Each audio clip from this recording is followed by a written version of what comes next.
Shri Muttavarapu Venkateswara Rao college of engineering and technology 2008 లో స్థాపించిన కళాశాలలో MBA, NAC A గ్రేడ్ మరియు ISO సర్టిఫికేషన్ సాధించిన మొట్టమొదటి కళాశాల Shri Muttavarapu Venkateswara Rao college of engineering and technology త్వరలో అటానమస్ కాబోతోంది. 2014లో ISO గుర్తింపు, 2015లో రాష్ట్ర ప్రభుత్వంచే A గ్రేడ్, 2016లో NAC A గ్రేడ్, ఇప్పుడు NBA సాధించిన సంస్థ Shri Muttavarapu Venkateswara Rao college of engineering and technology.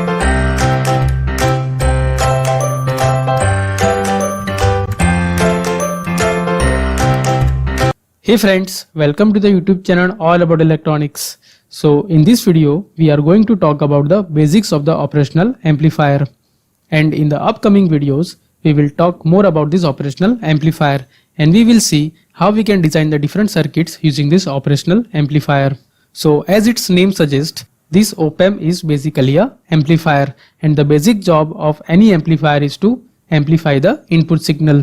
Now let us understand why it is known as the operational amplifier.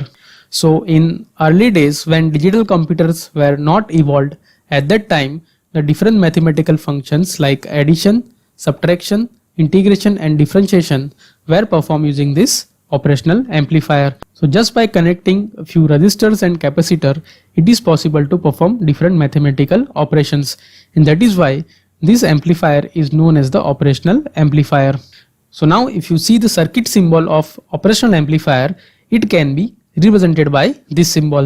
So it consists of two inputs and one output, and most of the amplifiers consist of two power supply, the positive and the negative power supply, but there are many op-amp ICs which runs on the single power supply. So now in this operational amplifier, the input terminal which is marked by this positive sign is known as the non-inverting input terminal, and the another input terminal which is marked by this negative sign is known as the inverting input terminal, and it will be get clear to you very shortly why it is known as the non-inverting as well as the inverting input terminals. So now if you see this operational amplifier, it is a one kind of differential amplifier with a single output. It means that this amplifier amplifies the difference between the two input signals. So let's say V1 and V2 are the input signals which is being applied to this operational amplifier, and let's say the gain of this operational amplifier is A, then the output will be equal to A times the V1 minus V2. So let's say if we have applied the single input to this operational amplifier and we have grounded the another input terminal, then at the output you will get A times V1, where A is the open loop gain of this operational amplifier. The reason it is being known as the open loop gain because it is the gain of the operational amplifier when there is no feedback from the output to the input side. So suppose if you are applying the sinusoidal signal over here, then at the output that sinusoidal signal should be get multiplied by the factor of this gain, and at the output you should get a amplified sinusoidal signal. Now here the phase of this output voltage will be the same as the input voltage.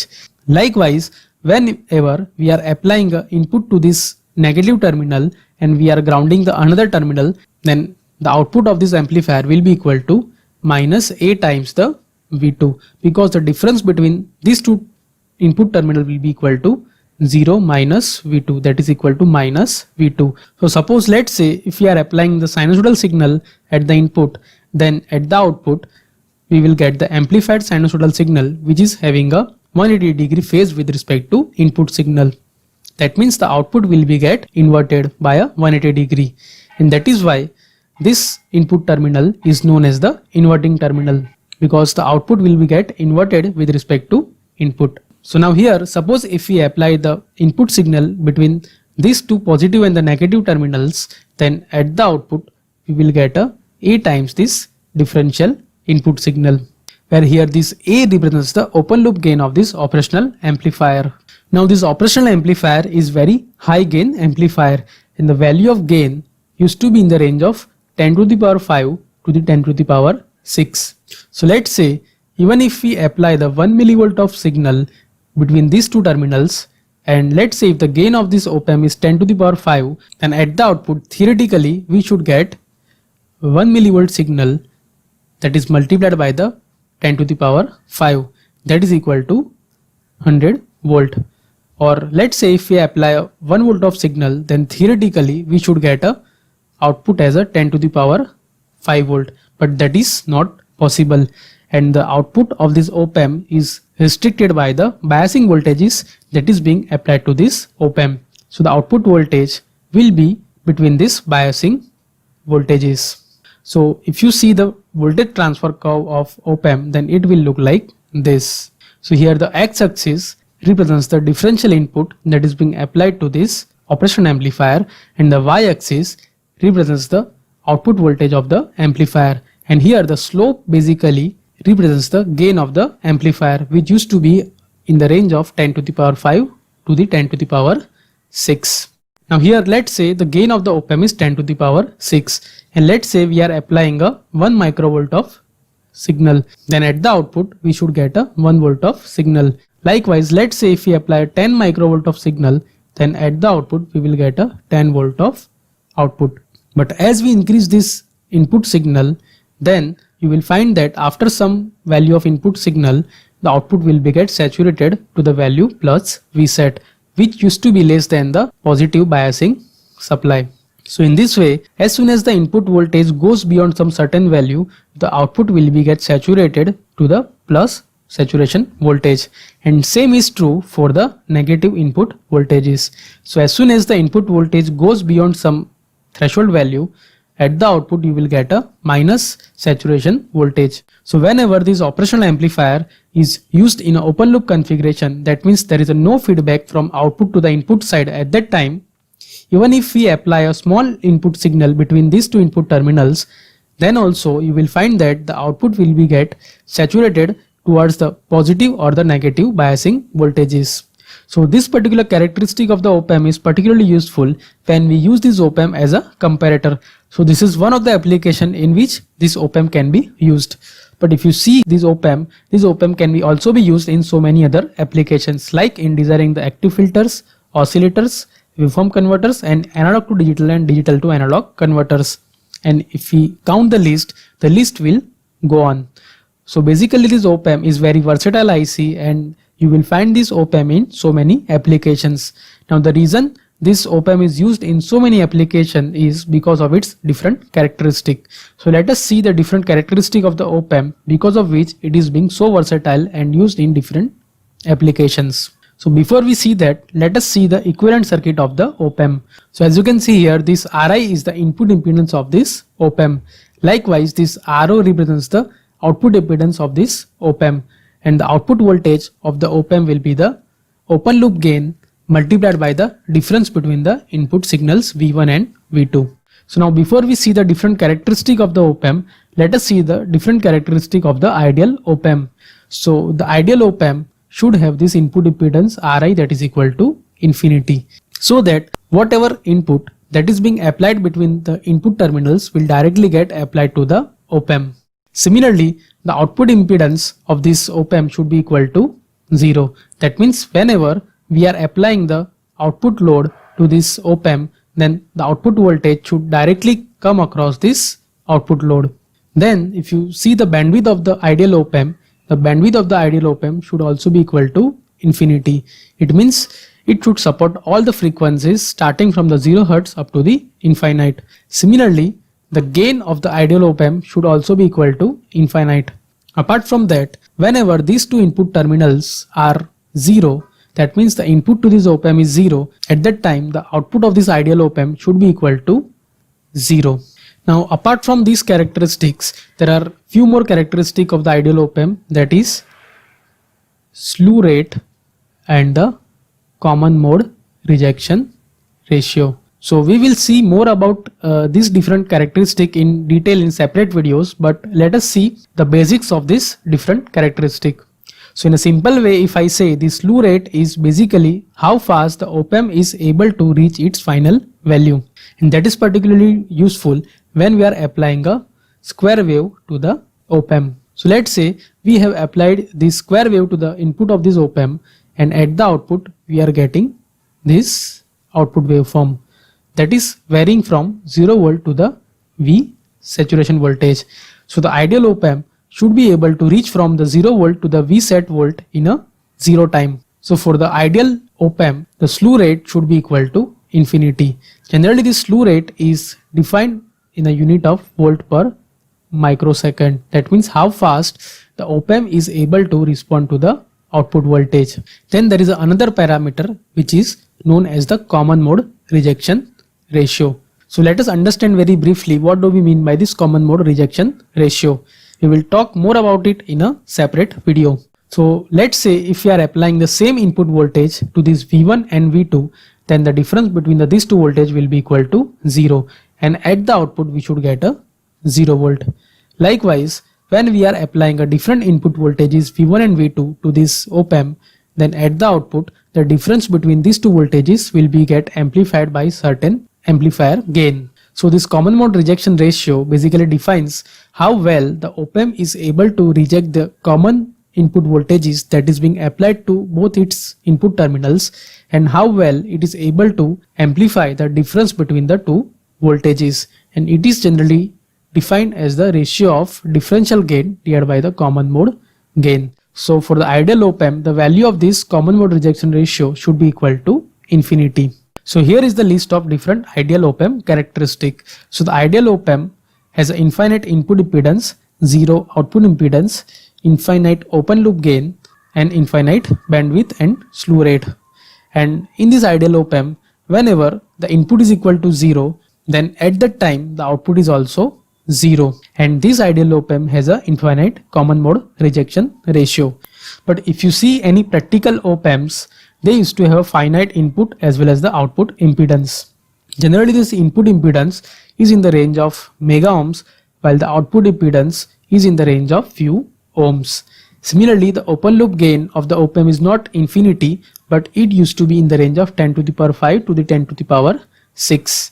Likewise, for the practical op-amps, whenever the input is equal to 0, at that time also you will get some output at the op-amp.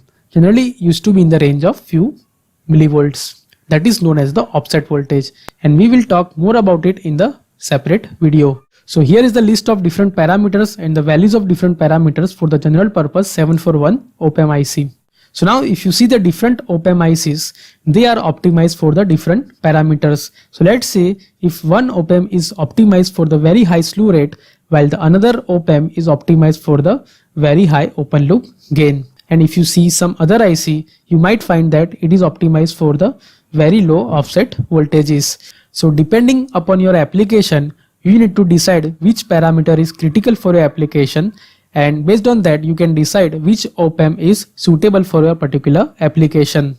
Now so far we have seen this op-amp in a open loop configuration. That means there was no feedback from output to the input.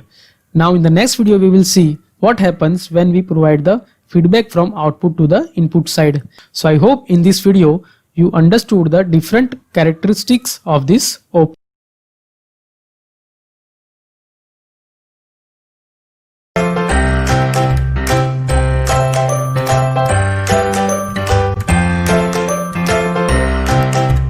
Hey friends, welcome to the YouTube channel All About Electronics. So in this video we will see how to use this op-amp as a summing amplifier, and using this op-amp configuration how we can add the different input voltages. So now in the earlier video of inverting and the non-inverting op-amp configuration, we have applied the single input either to the non-inverting or the inverting op-amp terminals. Now in this video we will apply the multiple inputs either to the inverting or the non-inverting op-amp terminal, and we will see how this configuration can be used as a summing amplifier. So first we will see the inverting summing amplifier, and in this configuration we will apply the multiple inputs to the inverting input terminal, and we will find the expression of the output voltage in terms of the different input voltages. So as you can see here, we have applied the input voltages V1, V2 and V3 to this inverting terminal via resistor R1, R2 and R3. And here let us assume that current I1, I2 and I3 are flowing through this resistor R1, R2 and R3. And let us say the current IF is flowing through this resistor RF. And here we are assuming the op-amp as a ideal op-amp. So no current is going inside this op-amp. And let us consider this node as a node X. Now in the earlier video of inverting op-amp configuration, we have seen the concept of virtual ground.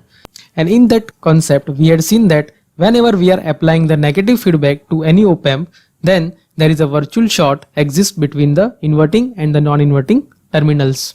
So if one terminal is at ground potential, then another terminal will also be at a ground potential, or we can say that it will act as a virtual ground. So this node will have a zero potential. So now let's apply a KCL at this node X. So applying KCL, we can write I1 plus I2 plus I3, that is equal to this current IF. Now as this terminal is at ground potential, so the current I1 will be equal to V1 minus 0 divided by R1. Likewise, this current I2 will be equal to V2 minus 0 divided by R2.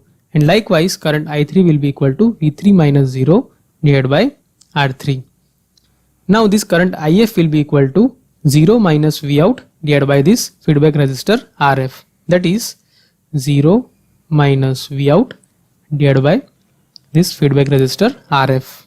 So if we simplify this expression, then we can write it as a V1 divided by R1 plus V2 divided by R2 plus V3 divided by R3, that is equal to minus Vout divided by RF.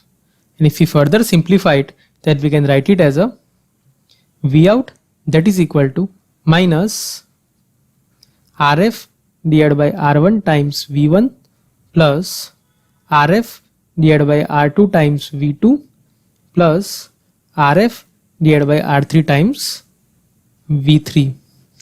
Now we know that if we apply the single input to this non-inverting op-amp configuration, then the output voltage Vout can be given as minus RF divided by R1 times input voltage. Now here, instead of single input voltage, we have applied the multiple input voltages. So the output voltage will be equal to the algebraic sum of the individual responses. So this is the expression of the output voltage in case of the inverting summing amplifier. Now in this inverting summing amplifier configuration, let us assume that the value of R1, R2 and R3 is same. So in that case, the output voltage Vout will be equal to minus RF divided by R times V1 plus V2 plus V3. So now here, if value of RF is equal to R, then in that case our output voltage Vout will be equal to minus V1 plus V2 plus V3. So in this way we can use this op-amp as an adder and we can add the multiple input voltages. So now suppose in this configuration, if R1, R2 and R3 are different, then in that case the ratio of this feedback resistor over these resistors R1, R2 and R3 will also be different. So in that case, along with the addition, we can also perform the scaling operation. So in that case, our output voltage Vout will be equal to minus A times V1 plus B times V2 plus C times V3, where A, B and C represents the ratio of this RF divided by R1, RF divided by R2 and RF divided by R3. So along with the addition, we can also perform the scaling operation. So along with this scaling and the addition operation, we can also perform the averaging operation using this configuration. So now let us see how we can perform the averaging of the different input voltages using this configuration. So let us once again assume that the R1, R2 and R3 are having a same value, and let us say the ratio of this RF divided by R is equal to 1 divided by N, where N represents the number of input voltages that is being applied to this inverting terminal. So in that case, our output voltage Vout will be equal to minus RF divided by R times V1 plus V2 plus V3. And if we put the value of this RF by R as 1 over N, that is equal to 1 over 3 in this case, then our output voltage will be equal to minus V1 plus V2 plus V3 divided by 3. So in this way, our output voltage will be the average of the three different input voltages. So we can also perform the averaging operation using this configuration. So now let us see some more applications in which this inverting summing amplifier can be used. So as I already told you, this summing amplifier can be used for the operation of addition, averaging as well as the scaling. Apart from that, it can also be used to provide the DC offset to the input signals. So suppose if your input voltages are AC signals, or let us say it is coming from some sensor, and if you want to apply some DC offset, then using this configuration we can also apply some DC offset to the incoming signals. Likewise, this inverting summing amplifier can also be used for the digital to analog conversion, and apart from that it can also be used for the mixing the different audio signals. So these are the different applications in which this summing amplifier can be used. Now theoretically we can add the n number of input voltages to this op-amp configuration, but practically if you see, the number of input voltage depends upon the power dissipation as well as the total current that can be supplied by the op-amp. Because here if you see, the total current IF is the summation of the individual currents I1, I2, I3 up to IN. So this value should not exceed the maximum value that is supported by the op-amp. Now one more interesting fact about this inverting op-amp configuration is that all the individual voltage sources are isolated with respect to each other, and that is because of the concept of virtual ground. Because if you consider the individual voltage sources at a time, then at that time the remaining voltage sources will act as a short circuit. So if we consider this voltage source V1 that is acting alone, then at that time this voltage source V2 and V3 will be act as a short circuit, or we can say that they are at a ground potential. Now because of the virtual ground, this node is also at a ground potential. So we can say that effectively this R2 and R3 do not exist in the circuit. So the effective impedance that is seen by this voltage source V1 is the series resistance R1 of that particular voltage source. So we can say that there is a no interference between the different voltage sources, and that is the biggest advantage of this inverting summing amplifier. Now the output of this inverting summing amplifier is the negative voltage, but suppose if we want the positive voltage, then what we can do, we can connect one more inverting op-amp which is having a unity gain. So as you can see here, suppose if we connect one more inverting op-amp which is having a unity gain at this point, then the output voltage will be positive. So by using one more inverting op-amp we can get the positive output voltage. So this is all about the inverting summing amplifier. Now let us see what happens when we apply the multiple input voltages at the non-inverting input terminal. So now in this non-inverting summing amplifier, we have applied the two input voltages at this non-inverting end, and we will find the output voltage in terms of the input voltages V1 and V2. Now we know that in case of this non-inverting configuration, the output voltage is equal to 1 plus RF divided by RA times the voltage at this node. Let us say that is equal to V plus. So as we have applied the multiple input at this end, so first of all we need to find this voltage V plus, and we can do so by applying the principle of superposition. So what we will do, we will consider the one voltage source at a time, and we will find the voltage at this node, and later on we will combine the individual responses to get the final response. So first of all, let us assume that this voltage source V1 is acting alone, and we have removed this voltage source V2. That means V2 is equal to 0. So for that case, let us say the voltage at this point is equal to V1 plus. So V1 plus will be equal to R2 divided by R1 plus R2 times this voltage V1. Likewise, when we consider this voltage source V2 is acting alone and V1 is equal to 0, in that case the voltage at this point is, let's say, V2 plus. So V2 plus will be equal to R1 divided by R1 plus R2 times this voltage V2.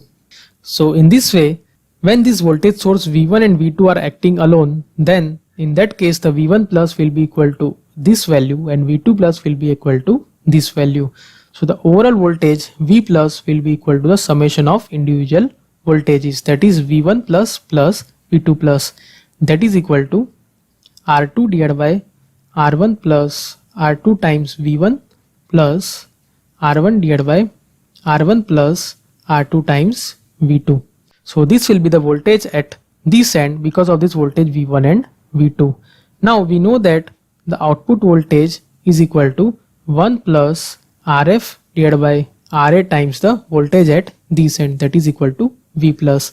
So our final output voltage will be equal to 1 plus RF divided by Ra times this R2 divided by R1 plus R2 times V1 plus R1 divided by R1 plus R2 times V2. So this will be the final voltage that we get at the output of this non-inverting summing amplifier. So now let us simplify this equation a bit and let us assume that this R1 is equal to R2 is equal to R. So when R1 is equal to R2 is equal to R, then in that case the output voltage Vout will be equal to 1 plus Rf divided by Ra times V1 plus V2 divided by 2. Now if we consider Rf is equal to Ra, then in that case the output voltage Vout will be equal to V1 plus V2. That is the addition of the voltage V1 and V2. So in this way, using this non-inverting summing amplifier also, we can perform the addition. Now let us take the case when we have three different input voltages that is connected to this non-inverting terminal. So as you can see here, we have three different input voltages V1, V2 and V3 which are connected to this non-inverting terminal via resistor R1, R2 and R3. So here also we will consider the one voltage source at a time and we will find the voltage at this non-inverting terminal, and later on we will add the individual responses to get the voltage at this non-inverting terminal. So first of all, let us assume that this voltage source V1 is acting alone and V2 and V3 is equal to 0. So in that case the circuit will look like this. So the voltage at this point, let us say, is equal to V1 plus. So V1 plus will be equal to R2 parallel R3 divided by R1 plus R2 parallel R3 times this voltage V1. So this is the voltage that you get at this point when this voltage source V1 is acting alone. Likewise, we can have a voltage V2 plus that is equal to R1 parallel R3 divided by this R2 plus R1 parallel R3 times this voltage V2. This is the expression when the voltage source V2 is acting alone. Likewise, we can have a V3 plus that is equal to R2 parallel R1 divided by R3 plus R2 parallel R1 times this voltage V3. So the total voltage that appears at this point will be the summation of these individual voltages. So as you can see here in this non-inverting configuration, as the number of input voltages are increasing, the complexity is also increasing. And to here reduce the complexity, let us assume that R1, R2 and R3 are equal. So when all the three values are same, then the value of V1 plus will be equal to V1 divided by 3. Likewise, the value of V2 plus will be equal to V2 divided by 3. And likewise, V3 plus will be equal to V3 divided by 3. So in short, when R1, R2 and R3 are equal, in that case the V plus will be equal to V1 plus V2 plus V3 divided by 3, and the output voltage Vout will be equal to 1 plus Rf divided by Ra times this V plus, or we can say that 1 plus Rf divided by Ra times this V1 plus V2 plus V3 divided by 3. So now suppose if the value of 1 plus Rf divided by Ra that is equal to 3, in that case the Vout will be equal to V1 plus V2 plus V3. So as you can see here in this configuration, as the number of input voltage increases, the complexity is also increasing, and here the individual input voltage that appear at this point is not only depend upon the value of this V1 and R1, but it also depends upon the different series resistors of the individual voltage sources. Like here in this case, it also depends upon the value of this R2 and R3. So in this configuration, we can say that the individual voltage sources are not isolated with respect to each other, and they have their own influence on the input voltage that appears at this non-inverting terminal. So that is the reason in most of the practical applications, this inverting summing amplifier is more preferred over this non-inverting summing amplifier. So that is all about the inverting and the non-inverting summing amplifiers. So I hope in this video you understood about this inverting and the non-inverting